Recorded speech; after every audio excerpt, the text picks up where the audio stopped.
శ్రీ సచిదానంద సమర్థ సద్గురు సాయినాథ్ మహారాజుకి జై. ముందుగా సాయి భక్తులందరికీ నమస్కారం అండి. వీడియో చూస్తున్న ప్రతి ఒక్కరిపైన ఆ సాయినాథుని ఆశీస్సులు ఉండాలని, బాబా గారి భక్తులందరూ ఎప్పుడూ కూడా ఆనందంగా సంతోషంగా వారి జీవితాన్ని గడపాలని మనస్ఫూర్తిగా కోరుకుంటూ ఈ వీడియో స్టార్ట్ చేస్తున్నాను ఫ్రెండ్స్. ఎప్పటిలాగే ఈరోజు కూడా బాబాగారు తన సందేశాన్ని అందిస్తూ ఉన్నారండి. తన బిడ్డలు ఎప్పుడూ ఆనందంగా ఉండాలని, ఎప్పుడూ కూడా అధర్మ మార్గంలో నడవకూడదని బాబాగారు ప్రతిరోజు తన బిడ్డలకు ఒక సందేశాన్ని చెప్తూ ఉంటారు. ఎవరైనా పొరపాటుగా తప్పుడు మార్గంలో నడుస్తారనేటువంటి భయంతో బాబాగారు తన బిడ్డలను చక్కదిద్దుకోవాలని, సరైన మార్గంలో నడిపించుకోవాలని ప్రతిరోజు తన వాక్కుని తన బిడ్డలకి వినిపిస్తూ ఉంటారండి బాబాగారు. ఎందుకంటే ఇప్పటి వరకు మనం ఎన్నో కష్టాలు అనుభవించుంటాం. మన పాపకర్మల వలన మనం తెలుసో తెలియకో చేసినటువంటి కొన్ని చిన్న చిన్న తప్పుల వలన ఇన్ని రోజులు మనతో పాటు మన కుటుంబం కూడా చాలా సఫర్ అయి ఉంటుందండి. అవన్నీ కూడా కొద్ది రోజులలో తొలగిపోబోతున్నాయి అనేటువంటి సమయంలో కొంతమంది తన బిడ్డలు ఏం చేస్తారంటే అధర్మ మార్గం వైపు నడవాలని చూస్తారు. అటువైపు వెళ్తే నా జీవితం బాగుపడుతుంది, నేను చాలా సంతోషంగా ఉంటాను, నాతో పాటు నా కుటుంబం కూడా సంతోషంగా ఉంటుందని ఆలోచిస్తూ ఉంటారు. అది వారి తప్పు కాదండి. వాళ్ళు ఎన్ని కష్టాలైనా అనుభవించడానికి సిద్ధంగా ఉంటారు. కానీ తన కుటుంబం కొంచెం సఫర్ అవుతూ ఉందంటే, సరే పోతే పోయేదేంది, బాధపడితే నేనే కదా బాధపడతాను, కర్మలు చేస్తే నేనే కదా బాధపడతాను, నా కుటుంబం సంతోషంగా ఉంటుంది కదా అని ఆ కొద్ది రోజులు ఓపిక పట్టలేక తప్పుడు నిర్ణయాలు తీసుకుంటూ ఉంటారండి. అలాంటి పని చేయవద్దు. మీరు చేసే పాపకర్మల వలన మీరే కాదు, మీతో పాటు మీ కుటుంబం కూడా సఫర్ అవ్వాల్సి వస్తుందని చెప్పేసి బాబాగారు ఎప్పుడైతే తన బిడ్డ తప్పుడు నిర్ణయాలు తీసుకోబోతున్నాడని బాబాగారికి అర్థమైపోతుందో అప్పుడు హెచ్చరిస్తారండి. తప్పకుండా హెచ్చరిస్తారు. అది ప్రతి ఒక్క బాబా బిడ్డ వినాలి. ఎందుకంటే కొంతమందికో కాదు, మనందరం కూడా మానవ మాత్రులమే. ఏదో ఒక సందర్భంలో ఏంది ఈ కష్టాలు ఎప్పటికీ తీరడం లేదు, నాకు మంచి మార్గం ఎలా, మంచి జీవితం ఎలా వస్తుందని ఆలోచించి కొంతమంది చెప్పేటువంటి అధర్మ మార్గం వైపు మనం నడవాలనిపిస్తుంది. తప్పే ఉందిలే, చిన్న తప్పే కదా అనిపిస్తుంది. చిన్న తప్పైనా పెద్ద తప్పైనా తెలిసి చేస్తే మాత్రం పాపకర్మలను అనుభవించాల్సిందే అండి. అలాంటి దుస్థితి తన బిడ్డలకు రాకూడదు. ఎప్పటి వరకు తన బిడ్డలు పడ్డ కష్టాలు చాలు. ఇక నుంచి వారు ఎంతో ఆనందంగా గడపాల్సినటువంటి జీవితం అది కొద్ది రోజులలో వారి చేతికి అందబోయేటువంటి సమయంలో వీళ్ళు మళ్ళీ తప్పులు చేసి మళ్ళీ ఆ కష్టాలు ఎక్కడ కొని తెచ్చుకుంటారనేటువంటి ఉద్దేశంతో ప్రతిరోజు బాబాగారు తన బిడ్డలకు ఒక సందేశాన్ని, ఒక వాక్కుని పంపి తట్టి లేపుతూ ఉంటారండి. ఇప్పటిదాకా కష్టపడ్డావు నాయన, ఇంకా చాలు, మళ్ళీ తప్పుడు నిర్ణయాలు తీసుకొని మళ్ళీ కష్టాలు కొని తెచ్చుకొని నేను ఎత్తున పెట్టుకోవద్దు. కొద్ది రోజులు ఓపిక పట్టు. ఇన్ని రోజుల నీ కష్టానికి తగ్గ ప్రతిఫలం నువ్వు పొందబోతున్నావు. నీతో పాటు నీ కుటుంబం కూడా ఎంతో సంతోషంగా ఉండేటువంటి ఈ సమయంలో తప్పుడు నిర్ణయాలు తీసుకోవద్దని బాబాగారు ప్రతిరోజు ఆయన ఇచ్చేటువంటి సందేశానికి కారణం అదే. ప్రతి బాబా బిడ్డ అర్థం చేసుకోండి. ఇన్ని రోజుల పడ్డ కష్టానికే అతి కొద్ది రోజులలోనే మీ కష్టాలన్నీ పటాపంచలైపోయి మీతో పాటు మీ కుటుంబం కూడా ఎంతో సంతోషంగా ఉండేటువంటి ఆ సమయం వచ్చేసరికి మీరు ఎలాంటి పొరపాటు చేయవద్దండి. బాబా గారు ఏదైతే చెప్పారో అది తప్పకుండా ఆయన చేస్తారు. ఆయన మాట వినండి, ఆ మార్గంలోనే నడవండి. ఇప్పటిదాకా మనం కష్టాలను కొద్ది రోజులు ఓపిక పట్టండి. తప్పకుండా మీరు ఏదైతే కోరుకున్నారో అంతకంటే అద్భుతమైనటువంటి జీవితం మీ సొంతమవుతుంది. అయితే ఫ్రెండ్స్, ఈరోజు తన బిడ్డల గురించి బాబాగారు ఏం చెప్తున్నారో సాక్షాత్తు ఆ తండ్రి మాటలలోనే విని ఆ బాబాగారు మనకు ఏ విధమైనటువంటి దిశానిర్దేశం చేస్తూ ఉన్నారో ఆ మార్గంలోనే నడవటానికి ప్రయత్నం చేద్దాం. ఈరోజు బాబాగారు తన బిడ్డలతో ఈ విధంగా చెప్తూ ఉన్నారండి. బిడ్డ, అదృష్టం అంటే ఇదమ్మా, మళ్ళీ మళ్ళీ రాదు తల్లి, వెంటనే విను అని బాబాగారు అంటూ ఉన్నారండి. ఈరోజు బాబాగారు తన బిడ్డలకు ఒక అదృష్టం అంటే నీది అంటున్నారండి. ఎవరైతే ఈ సందేశం వింటూ ఉన్నారో ఆ అదృష్టవంతులు వారు, అంతటి అదృష్టం మళ్ళీ మళ్ళీ రాదు, తప్పకుండా వినమని తన బిడ్డలకు చెప్తూ ఉన్నారు. అయితే బాబాగారు ఏం మాట్లాడుతున్నారో, తన బిడ్డలకు ఏం చెప్పాలనుకుంటున్నారో సాక్షాత్తు ఆ తండ్రి మాటలలోనే విందాం. బాబాగారు ఏమంటారంటే, బిడ్డ, విన్న వెంటనే నీ దరిద్రమంతా తొలగిపోయి నీకు అదృష్ట తలుపులు తెరుచుకుంటాయమ్మా అని బాబాగారు చెప్తున్నారండి. అయితే బాబాగారి ఉద్దేశం ఏంటంటే, చూడు బిడ్డ, నీ జీవితం అంతా కష్టాలతో బాధలతో పూర్తిగా నిండిపోయింది కదా తల్లి. వాటి వలన నువ్వు మనస్ఫూర్తిగా నవ్వి ఎన్నో రోజులైంది కదా. ఆ విషయం నాకు తెలుసమ్మా. నేను నిన్ను గమనిస్తూనే ఉన్నాను. అన్నింటినీ నేను చూస్తూనే ఉన్నాను తల్లి. ఇక నీలో నాకు నచ్చే విషయం ఏమిటో తెలుసా తల్లి? ఇన్ని రోజులు, ఇన్ని నెలలు నువ్వు కష్టాలు పడ్డా కానీ నువ్వు మాత్రం న్యాయం వైపే నిలబడ్డావు. ఎప్పుడూ కూడా తప్పుడు మార్గంలో నడవలేదమ్మా. కాబట్టి అంత నిజాయితీగా ఉన్న నా బిడ్డకి అదృష్టం ఇవ్వటానికి స్వయంగా నేనే వచ్చాను.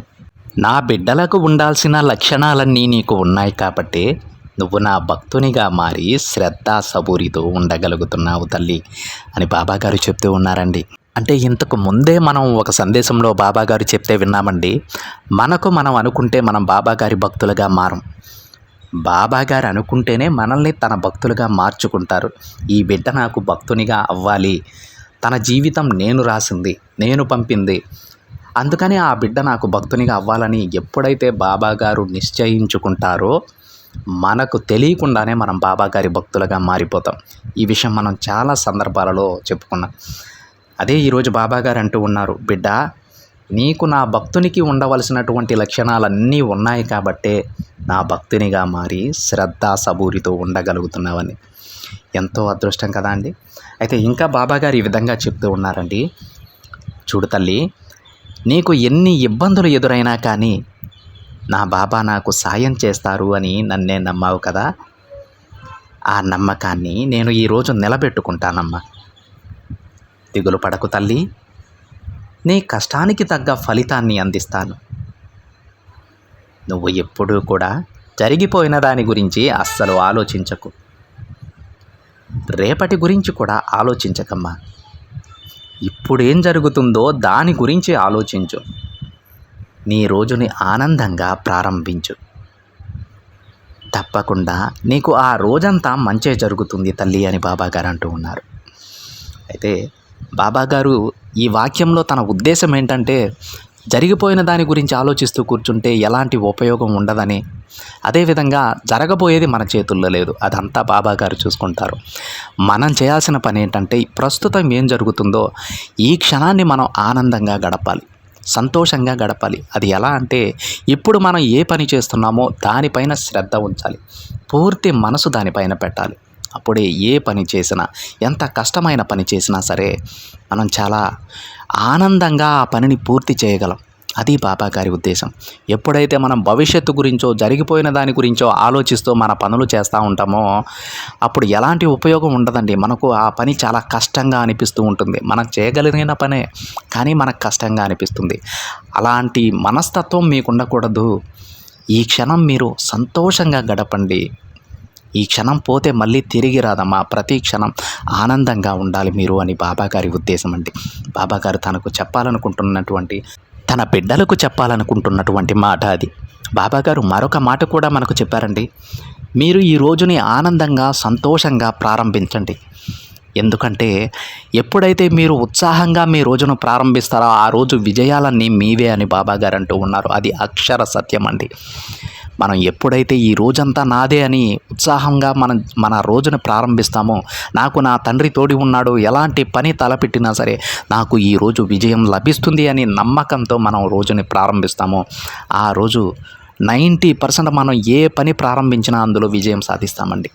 మిగతా 10% అంటే అది కొంతమంది మీద ఆధారపడి ఉంటుంది కాబట్టి మన చేతుల్లో లేదు. కాబట్టి ఆ 10% కూడా బాబాగారి పైన పూర్తి విశ్వాసం ఉంచితే ఆ 10% కూడా అయిపోతుందండి. 100కి 100% మనం విజయం సాధించగలం.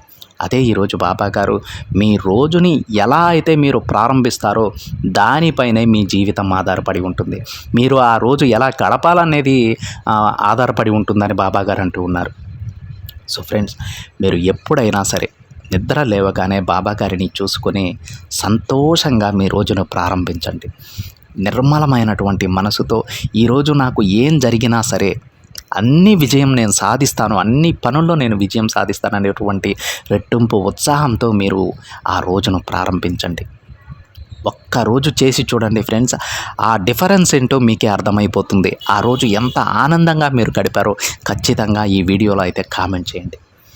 అయితే బాబాగారు ఇంకా తన బిడ్డల గురించి ఏం చెప్తున్నారంటే, బిడ్డ, నువ్వు తలపెట్టిన ప్రతి పనిలో నీకు విజయం లభిస్తుందమ్మా. జీవితం అనేది చాలా చిన్నది తల్లి. ఈ క్షణం ఆనందంగా ఉండు. గడిచిన కాలం మళ్ళీ తిరిగి రాదమ్మా. కాబట్టి ప్రతి క్షణం సంతోషంగానే ఉండు. కానీ నువ్వు అలా కాకుండా గతాన్ని తలుచుకుంటూ భవిష్యత్తు గురించి ఆలోచిస్తూ ఇప్పుడు బాధని అనుభవిస్తూ ఉన్నావు. అలా నువ్వు బాధపడుతూ ఉంటే నేను నీకు ప్రతిరోజు చెప్పే మాటలకి విలువ ఉంటుందా చెప్పు అని బాబాగారు తన బిడ్డలను అడుగుతూ ఉన్నారు. మరి రోజు మనం బాబాగారి సందేశాలు వింటూనే ఉన్నాం, కానీ మనం గతాన్ని తలుచుకున్నా భవిష్యత్తుని తలుచుకున్నా తప్పకుండా బాధపడుతూనే ఉన్నాం. మరి బాబాగారు చెప్పిన దానికి అర్థమే ఉందండి. మనం రోజు బాబాగారి సందేశాలు వినడంలో అర్థమే ఉంది. అదే తన బిడ్డల్ని ఈరోజు బాబాగారు అడుగుతూ ఉన్నారు. నేను ప్రతిరోజు నా వాక్కుని మీకు వినిపిస్తూ ఉన్నాను, విని కూడా మీరు అదే ధోరణిలో ఉంటే నేను మీకు సందేశం ఇవ్వడం దేనికి? నా బిడ్డలు ఎప్పుడూ సంతోషంగా ఉండాలని నేను ప్రతిరోజు నా వాక్కుని వినిపిస్తూ ఉంటాను. అది ఎవరైతే పాటిస్తారో వారు సంతోషంగానే ఉంటారు. కానీ మీ పరిస్థితి ఏంటి? మీరు వింటున్నారా తల్లి? ఒక్కసారి విని చూడండి, ఒక్కసారి పాటించి చూడండి. మీ జీవితం ఎంత అద్భుతంగా మారుతుందో అని బాబాగారు తన బిడ్డల్ని హెచ్చరిస్తూ ఉన్నారు. అయితే ఎవరైతే ఈ సందేశాన్ని వింటూ ఉన్నారో వాళ్ళందరూ కూడా బాబాగారు ఏం చెప్తున్నారు, ఎందుకు ఇంత దూరం తన బిడ్డల్ని బతిమలాడుతూ ఉన్నారో ఒక్కసారి ఆలోచించండి ఫ్రెండ్స్. గడిచిపోయిన క్షణం తిరిగి రాదండి. సంతోషంగా ఉండండి. బాబాగారు మనల్ని ఈ భూమి మీదకు పంపించింది ఆనందంగా బతకమని, అంతేకాని లేనిపోని కష్టాలన్నీ ఊహించుకొని బాధపడుతూ కూర్చోమని కాదు. మీరు సంతోషంగా ఉండండి. ఆ సంతోషాన్ని మీకు జీవితాంతం అందించే బాధ్యత బాబాగారు తీసుకుంటారండి. అర్థమైందా? ఇంకా బాబాగారు ఈ విధంగా చెప్తూ ఉన్నారండి. తల్లి, నీ సాయిని నమ్మితే ఆనందంగా ప్రశాంతంగా ఉండమ్మా. నువ్వు కోరింది నేనిస్తాను తల్లి. ఇక నీ జీవితంలో కష్టాలు లేకుండా చేస్తాను. నువ్వు పట్టిందల్లా బంగారంగా మారుస్తాను తల్లి. నువ్వు మొదలుపెట్టే పనిలో విజయం వచ్చేలా చేస్తాను. ఇలా ఇన్ని వాగ్దానాలు నీకు ఇస్తున్నాను కదా తల్లి. ఇక నీ సాయి మీద నమ్మకంతో ఒక్కసారి ఆనందపడు బిడ్డ. ఈ క్షణం నువ్వు నా సందేశాన్ని వింటూ నవ్వుతున్నావంటే నువ్వు నన్ను నమ్మావు అని అర్థం చేసుకుంటాను. ఇక నీ జీవితం అంతా ఆనందంగా ఉండేలా నేను ఆశీర్వదిస్తాను తల్లి. ఇది నీ సాయి సత్యవాకు. తప్పక జరిగే తీరుతుందమ్మా. అన్ని అదృష్టాలు నీ జీవితంలో అడుగు పెట్టేలా నేను నిన్ను ఆశీర్వదిస్తున్నాను. ఇక దేని గురించి ఆలోచించకు, ప్రశాంతంగా ఉండు. అన్నీ నేను చూసుకుంటాను తల్లి అని బాబాగారు అంటూ ఉన్నారండి. ఈరోజు బాబాగారు అసలు ఎంతలా బతిమలాడుతున్నారో తెలుసా? ఎప్పుడూ కూడా మనల్ని ఎవ్వరూ ఇంత బతిమలాడు ఉండరండి. అది ఆయన కోసం కాదు, మన కోసం, మన జీవితం బాగుండడం కోసం ఆ తండ్రి మనల్ని బతిమలాడుతూ ఉన్నారు. మరి తల్లిదండ్రుల ప్రేమ అంటే అలానే ఉంటుంది కదా. తన బిడ్డలు సంతోషంగా ఉంటే చాలు. వారు ఎన్ని కష్టాలు అనుభవిస్తున్నారో అది పక్కన పెట్టేస్తారు. మనం సంతోషంగా ఉండాలని మన తల్లిదండ్రులు అనుకుంటారు. అదేవిధంగా మన కుటుంబం అంతా కూడా బాబాగారి బిడ్డలమే. తన బిడ్డలందరూ కూడా బాగుండాలని, సంతోషంగా ఉండాలని ఈరోజు బాబాగారు తన బిడ్డలందరినీ బ్రతిమలాడుకుంటున్నారండి. ఒక్కరోజు ఆనందంగా ఉండు తల్లి. ఒక్కరోజు నేను చెప్పినట్టు చేయి. నీ జీవితంలో మార్పు కనిపించకపోతే అప్పుడు నన్ను అడుగని బాబాగారు అంటూ ఉన్నారు. కొన్ని కష్టాలు వస్తూ ఉంటాయండి. మానవ జీవితంలో కష్టాలు అనేవి రాకుండా ఉండవు. ఆ కష్టాలు తీర్చే బాధ్యత బాబాగారిది. తప్పకుండా ఒక మార్గాన్ని చూపిస్తారు. ఒకవేళ మీరు ఆ మార్గం చూడలేదనుకోండి, మరొక దారి చూపిస్తారు, ఇంకొక దారి చూపిస్తారు. అలా చూపిస్తూనే ఉంటారు మీరు చూసేంత వరకు, మీరు ఆ కష్టం నుంచి బయటపడేంత వరకు. మరి మనం దేని గురించి ఆలోచించాలి? దేని గురించి భయపడాలి? మన సమస్యలన్నింటికీ బాబాగారు ఒక పరిష్కారాన్ని చూపుతున్నప్పుడు మనం దేని గురించి ఆలోచించాల్సిన పని లేదు. మనం కేవలం దృష్టి పెట్టాల్సింది మన లక్ష్యం పైన మాత్రమే. అది కూడా బాబాగారు చెప్పినట్టు ప్రతిరోజు ఆనందంగా, ఉత్సాహంగా మన పనులను కానీ మనం ప్రారంభిస్తే అందులో తప్పకుండా విజయం సాధిస్తాం. ఇదండి ఈరోజు బాబాగారి సందేశం. సాయి మాటలు విన్న ప్రతి బిడ్డ కూడా ఈరోజు బాబాగారు ఏ విధంగా అయితే తన బిడ్డలు ఉండాలనుకుంటున్నారో అదే విధంగా ఉంటారని మనస్ఫూర్తిగా నేను ఆశిస్తున్నానండి. ఈ వీడియో కనుక మీకు నచ్చినట్లయితే ఒక చిన్న లైక్ చేయండి ఫ్రెండ్స్. ఇదే సందేశాన్ని మరింత మంది బాబాగారి భక్తులకైతే షేర్ చేయండి. మొదటిసారిగా ఛానల్ చూసేవారు మాత్రం తప్పకుండా సబ్స్క్రైబ్ చేసుకుని పక్కనే ఉన్న బెల్ ఐకాన్ని యాక్టివేట్ చేయండి. మరొక బాబాగారి సందేశంతో మరొక వీడియోలో కలుద్దాం. అంతవరకు ఓం సాయిరామ్.